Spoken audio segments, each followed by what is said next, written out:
মানুষটা 11 মাস রোজা রাখলো না, নামাজ পড়লো না, ভালোভাবে চললো না, ওই মানুষটাও দিনের বেলা কারো কাছে কারো প্রকাশ্য খাবার খায় না, ওই মানুষটাও আজানের আগে আগে মসজিদে চলে যায়, প্রথম কাতারে সে হাজির হয়ে যায়, হাতের মধ্যে তাসবিহ থাকে, জবানে জবানে দুরূদ শরীফ থাকে। কত আমল, কত গুরুত্ব, কথা বলেন ঠিক কিনা? রমাদান মাস এত গুরুত্ব দিলে কারণটা কি? বলে হুজুর সওয়াব বেশি।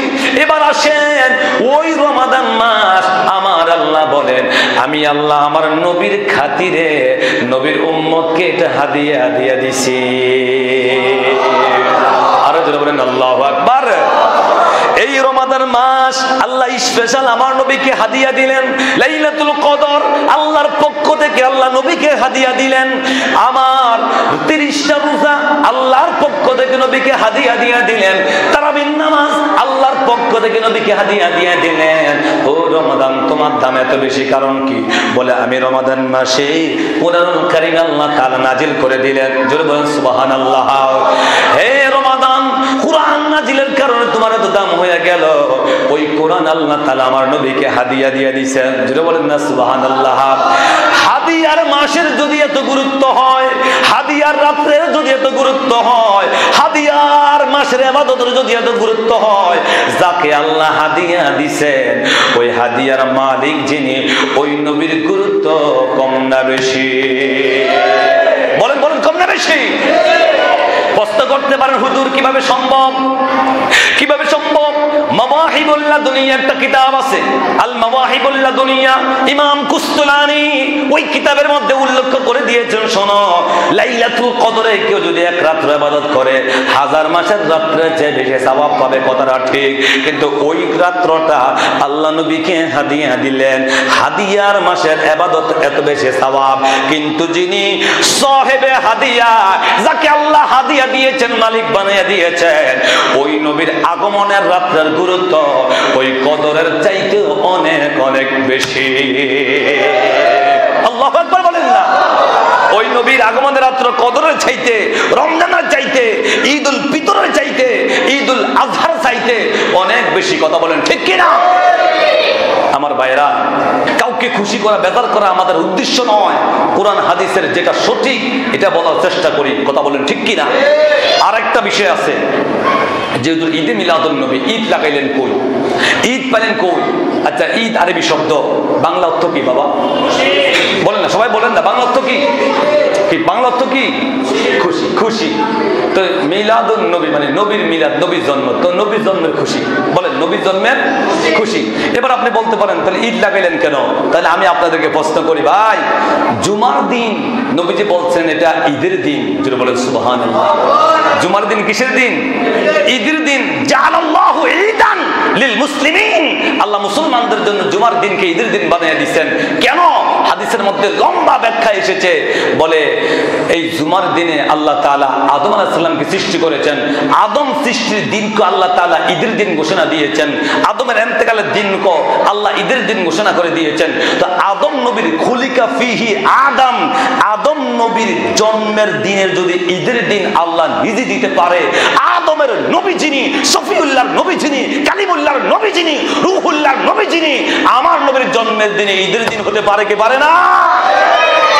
এই সূক্ষ্ম মাসালাগুলো আমরা বললে তখন বেদাতের ফতোয়া দিয়া যায়। জোরে বলেন নাউজুবিল্লাহ। আরো জোরে বলেন নাউজুবিল্লাহ। কিরে ভাই, আদম নবীর নবী আমার নবী, কথা বলেন ঠিক কিনা? সমস্ত নবীদের নবী হলো আমাদের নবী। তা আদম নবীর জন্মের দিন যদি ঈদ হতে পারে, আমার নবীর জন্মের দিনে কি ঈদ হতে পারে না? পারে কিনা? আচ্ছা, বাদ দিলাম, এটাও যদি আপনি মানতে রাজি না হন, কোরআন তো মানবেন নাকি? কথা বলে না, কোরআন মানবেন কিনা? তাহলে আমি আপনাদেরকে একটা লজিকের মধ্যে নিয়ে যাচ্ছি, যুক্তির মধ্যে নিয়ে যাচ্ছি। বাবা, ঈদে মিলাদুন নবী উপলক্ষে অনেক নবীজির অনেক মুজিজা আছে, ঘটনা আছে। চাইছিলাম এগুলা বলতাম, কিন্তু সময় তো পাবো না। ওগুলা বললে আপনাদের আরো ভালো লাগতো, আত্মতৃপ্তি লাগতো, কিন্তু আমি ওগুলা না বলার কারণ কি, আমাদের আশেপাশে বহুত লোক আছে ঈদে মিলাদুন নবী মানতে চায় না, আর ঘটনা তো পরের কথা। কথা বলেন ঠিক কিনা? যার কারণে ডকুমেন্টস গুলা বলার চেষ্টা করছি। ঈদ মানতে চায় না, নবীর আগমনে ঈদ মানতে চায় না। তো ঈসা আলাইহিস সালামের উম্মতরা বলতেছে, নবী গো, আপনার রব আল্লাহ উনি কি পারবে আমাদেরকে আসমান থেকে খানা খাওয়াইতো? যদি এটা পারে তাহলে আমরা আপনাকে মেনে নিব যে আপনি আল্লাহর নবী। যেটা বলেন সুবহানাল্লাহ। কুরআনুল কারীমে সূরা মায়েদা, বলেন বলেন কোন সূরা? বলেন না কোন সূরা? সূরা মায়েদার 112 নম্বর আয়াত থেকে আপনি খুললে অনেক হিস্টরি পাবেন। আল্লাহ পাক বলতেছেন, ইজ ক্বালাল হাওয়ারিয়ুনা ইয়া ঈসা ইবনে মারইয়াম। আল্লাহ পাক বলেন, স্মরণ করেন ওই সময়ের কথা যখন হাওয়ারিরা, ঈসা নবীর উম্মতদেরকে হাওয়ারি বলা হয়, যখন হাওয়ারিরা ঈসা নবীর কাছে যায় বলল, হাল ইয়াস্তাতিউ রাব্বুকা, আপনার রব কি সক্ষম হবে আইয়ুনাজ্জিল আলাইনা, আমাদের উপরে নাজিল করতে, মাইদাতান মিনাস সামাই, আসমান থেকে খাদ্য ভরা খানজা, মান্না সালওয়া যেটাকে বলা হয়, নাজিল করতে কি পারবে?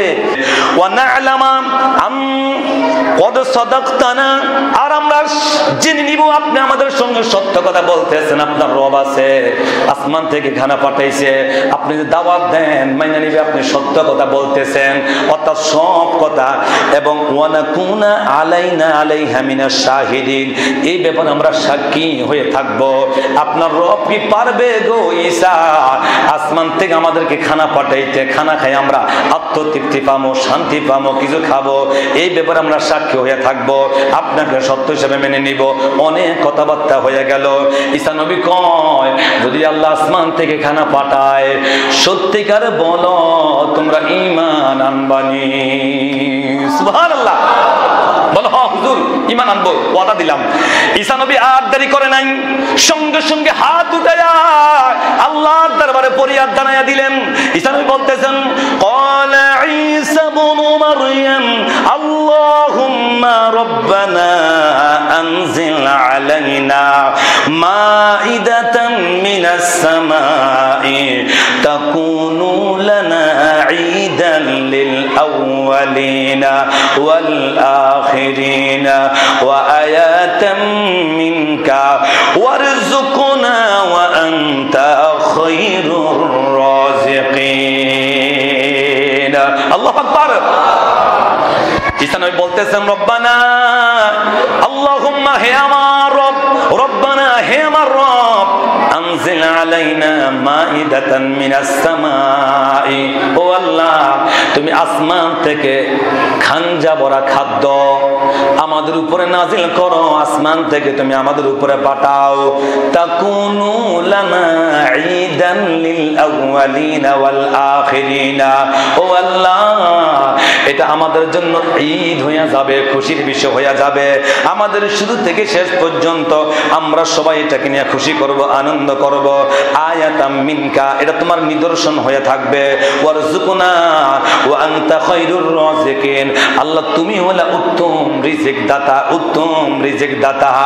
এই আয়াতের মধ্যে আমার ভাইয়েরা পরবর্তী আয়াতে অনেক লম্বা ঘটনা আছে। আল্লাহ পাক বলেন, ঈসা রে আমি আল্লাহ আসমান থেকে খানজা ভরা খাদ্য পাঠাইব, তোমার দোয়া কবুল করলাম, পাঠাইব। কিন্তু তোমার উম্মত যদি খাওয়ার পরে অপচয় করে, ঈমান না আনে, অস্বীকার করে, এমন গজব দিব রে ঈসা, তাম পৃথিবীর যোগে মানুষ স্মরণ করে রাখবে যদি ঈমান না আনে, বিশ্বাস না করে। কথা বলেন ঠিক কিনা? আমার ভাইরা, কেন আমি আয়াতটা তেলাওয়াত করলাম? ঈসা নবী বলে, আল্লাহ আসমান থেকে খানা পাঠাও, তাকুনু লানা ঈদান লিল আউয়ালিনা ওয়াল আখিরিন, যে খানাটা পাঠাইবা গো আল্লাহ এটা আমাদের জন্য ঈদ হয়ে যাবে। কি হবে? কি হবে? ঈদ। বলেন কি হবে? কথা বলেন না, কি হবে? তো এই কুরআনুল কারীমের মধ্যে সূরা মায়েদা স্পষ্ট ভাষায় এসেছে যে ঈসা নবীর দুয়ার বরকতে আসমান থেকে খানা আসার কারণে, খানা বেহেশতি খানা, মান্না সালোয়া মানে বেহেশতি খানা, এটা জমিনে আসার কারণে ঈসা নবী বলতেছেন আমাদের আগের এবং পরের সবার জন্য ঈদ হয়ে যাবে, খুশি হয়ে যাবে। আসমানের খানার কারণে যদি ঈদ হতে পারে, যেই নবীকে না বানাইলে আসমান হতো না, জান্নাত হতো না, মান্না সালোয়া হতো না, ওই নবীর আগমনে ঈদ হতে পারে কি পারে না? কিরে ভাই, ঈসা নবীর দোয়া দোয়ার বরকতে আল্লাহ মান্না সালওয়া ফাটাইছে। মান্না সালওয়ার কারণে যদি ঈদ হয়ে যায়, ঈদান লিল আউয়ালিন ওয়াল আখিরিন, মান্না সালওয়ার কারণে যদি, খানার কারণে যদি ঈদ হয়, তো নবীর আগমনের কারণে কি ঈদ হতে পারে না? বলেন বলেন, পারে কিনা? ঈদ মিলাদুন নবীর মাহফিল, ঈদ মিলাদুন নবীর মাহফিল প্রথম করছেন রাব্বানা। ইমানদারগণ জুলুস করোনা, ইমানদারগণ জুলুস করোনা। যেটা বলেন না মারহাবা। তাহলে নবীর আগমনের ঈদ, যেটা বলেন মারহাবা। আমার ভাইরা এরকম ভাবে অনেক ভাইরা ঈদ খুঁজে পায় না। এই যে আমার কাছে এই হাদিসের কিতাবটা দেখতেছেন, তিরমিজি শরীফ। কোন শরীফ? বলেন বলেন, কোন শরীফ? বলেন কোন কিতাব? তিরমিজি শরীফ। তিরমিজি শরীফের মধ্যে একটা আছে যে শামাইলে তিরমিজি, এটার মধ্যে নবীজির এমন বিষয়বস্তু আনা হয়েছে, নবীজির চুল মোবারক কেমন ছিল, নবীর দাঁত মোবারক কেমন ছিল, নবীজির চেহারা মোবারক কেমন ছিল, নবীজির সব কিছুর বর্ণনা শামাইলে তিরমিজির মধ্যে এসেছে। ইমাম তিরমিজি এত নিখুঁতভাবে এই কিতাবটা লিখলেন, স্বপ্নের বেলা দেখলেন আমার দয়াল নবী এসে বলতেছেন, ইমাম তিরমিজি, তুমি আমি নবীর উপরে এমন একটা প্রসিদ্ধ হাদিস লিখে গেছো, এমন একটা হাদিস তুমি রচনা করেছ, আমি মদিনার নবী বলে গেলাম যেই ঘরে তিরমিজি শরীফ থাকবে ওই ঘরে আমি দয়াল নবী থাকবো। সুবহানাল্লাহ। এই তিরমিজি শরীফের মধ্যে একটা অধ্যায় আছে, বাবুন মা জাআ ফি মিলাদুন নবী সাল্লাল্লাহু আলাইহি ওয়াসাল্লাম। যেটা বলেন মারহাবা। এটা আমার মুখস্থ কথা নয়।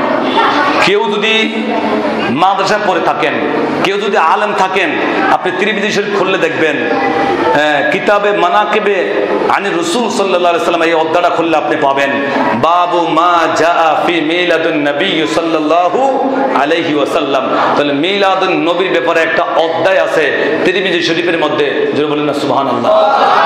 এবার বলেন, এটা বাংলা অনুবাদ না, এটা আমার বাপ দাদার ইতিহাস না, এটা তিরমিজি শরীফ। কোন শরীফ? তাহলে হাদিসের মধ্যে মিলাদুন নবী আছে না নাই? কোরআন থেকে যে আপনাদেরকে বললাম, কোরআনে মিলাদুন নবী আছে না নাই? এরপরও যারা অস্বীকার করে, যারা নবীর আগমনকেই যারা অস্বীকার করে, বোঝা গেল তাদের ঈমান। বলেন ঈমান। তুমি যেই নবীর দোহাই দিয়া জুব্বা কাব্বা লাগায়া খাইতেছো, পেট বাঁচাইতেছো, ফ্যামিলি বাঁচাইতেছো, যেই নবীর দোহাই দিয়া তোমার শরীরের মধ্যে নবীর লেবাসটা লাগাইলা, তুমি মসজিদ ইমামতি করে খাও, তুমি এলাকার মধ্যে মোল্লাগিরি করে খাও, ওই নবীর জন্মের কথা বলতে গেলে কয় না জন্ম, নবীর জন্ম, নবীর মিলাদ, এটা কোরআনে নয়, হাদিসে নাই। তাহলে কার শরীয়ত মানতেছো? কথা বলেন না। কার শরীয়ত মানতেছো? কার তরিকা মানতেছো? কার দাওয়াত দিতেছো? যদি মিলাদে না হয়, ওনার যদি মিলাদে না হয়, কারটা খাইতেছো? এটাকে বলে নিমক হারাম। একদিন জিব্রাইল আমিন মানুষের সুরত ধারণ কইরা ফেরাউনের কাছে আসছিল। কার কাছে? বলে কার কাছে? ফেরাউনের কাছে। কেউ যদি নিমক হারামি করে, কি করে? নিমক হারামি করে, আপনি তাকে খাওয়াইলেন, বাঁচাইলেন, পড়াইলেন, খাওয়াইলেন, সবকিছু আপনার দরবার থাকে, খায়, ঘুমায়, অর্থাৎ সবকিছু আপনি বরণ পোষণ করতেছেন, কিন্তু ওই লোকটা যদি আপনার বিরুদ্ধে কথা বলে, আপনার বিরুদ্ধে আচরণ করে, এটাকে বাংলা আমাদের দেশের ভাষায় নিমক হারাম বলে। কি বলে? নিমক হারাম। একটা কথা আছে, নুন খাইবা যার গুণ গাইবা তার। বলেন নুন খাইবা যার গুণ গাইবা তার। বলে নিমক হারামি যদি কেউ করে, তার শাস্তি কি হওয়া উচিত? তার শাস্তি কি হওয়া উচিত? ফেরাউন বলতে লাগলো, ফেরাউন তার বুঝে না এটা কি জিব্রাইল না মানুষ। ফেরাউন বলতেছে, কেউ যদি নিমক হারামি করে, আমার রায় হচ্ছে তাকে পানিতে চুবাইয়া মারা উচিত। কোথায়? বলেন কোথায়? পানিতে চুবাইয়া মারা উচিত। বলে এটা কি আপনি লিখে দিতে পারবেন? বলে 100 বার পারবো। বলে জিব্রাইল পকেট থেকে বার করে একটা সাদা কাগজ দিয়ে বলতেছে, লিখে দেন না, আপনার রায় খুব সুন্দর একটা রায় দিয়েছেন যে নিমক হারামি করবে, নিমক হারামিরে পানিতে ডুবাইয়া মারা উচিত, একটু লিখে দেন না। লিখে দিয়ে দিছে বাস ফেরাউন। এবার যখন আল্লাহ তাআলা মুসা নবীকে পার করে নীল নদের মধ্যে পানি খাওয়াইতে খাওয়াইতে মারতেছেন, জিব্রাইল যায়া এবার ওই সাদা কাগজ দিয়ে বলতেছে, কি ও হুকুম তো আপনি দিয়েছেন, রায় তো আপনি দিয়েছেন। মনে আসেনি যে নিমক হারামি করলে পানিতে চুবাইয়া মারা উচিত? যে আল্লাহ আপনাকে দুনিয়াতে হায়াত দিল, আপনার আল্লাহ পাক বাতাস দিল, আল্লাহ রহমত বরকত দিল, আল্লাহটা খাইলেন, পড়লেন, বাঁচলেন, এত নিয়ামত দিল আল্লাহ, কিন্তু নিমক হারামি করলেন, সেই আল্লাহকে চিনলেন না। এই জন্য রায় তো আপনি দিয়েছেন, নিমক হারামির শাস্তি হলো পানিতে ডুবাইয়া মারা উচিত। কথা বলেন ঠিক কিনা? এমন নিমক হারামি আছে না নাই? শরীয়ত বেচে খায়, দিন ইসলামটা বিক্রি করে খায়, নবীর লেবাসটা বিক্রি করে খায়, এরপর নবীর বিরুদ্ধে কথা বলে। কথা বলেন ঠিক কিনা? বলেন ঠিক কিনা? আমার বাইরে আফসুস, কেন নবীর সঙ্গে এত দুশ্মনী কেন? যাকে আল্লাহ তাআলা না বানাইলে কিছু বানাইতেন না, লাউলা কালামা খালাকতুল আফলাক, কিছুই হতো না, নবীর সঙ্গে দুশ্মনীটা কেন? নবীর মিলাদ তো শুধু আমরা করি নাই, যুগে যুগে সবাই করে আসতেছে। কেন আমার এই সাধারণ মুসল্লিদেরকে ধোঁকা দাও? কেন এদেরকে মধ্যে বিভ্রান্তি সৃষ্টি করে দাও? কেন এদেরকে উল্টা পাল্টা ফতোয়া দিয়ে দাও? কথা বলেন ঠিক কিনা? মৌলুদুন নবীর আল্লামা জালালউদ্দিন সুয়ুতির খাসাইসুল কুবরার মধ্যে এসেছে যে যেদিন নবীজি দুনিয়াতে আগমন করেছেন সেই দিন স্বয়ং কাবাটা মাকাম ইব্রাহিমের দিকে, নবীজি যেখানে জন্মগ্রহণ করেছেন যে গড়টা, ওই দিকে স্বয়ং কাবাটা একটু ঝুঁকে গেছে। যেটা বলেন সুবহানাল্লাহ। আব্দুল মুত্তালিব খানায় কাবার মুতাল্লি ছিলেন, ওই সময় তিনি বলতেছেন আমি কাবার আঙ্গিনার কাছে গেলাম, গিয়ে দেখি স্বয়ং কাবাটা কেন জানি ঝুঁকে আছে। প্রশ্ন করলাম, এরে কাবা, সারা জগতের মানুষ তোমার দিকে ঝুঁকে সেজদা দেয়, আজকে তুমি কার জন্য ঝুঁকে গেলা?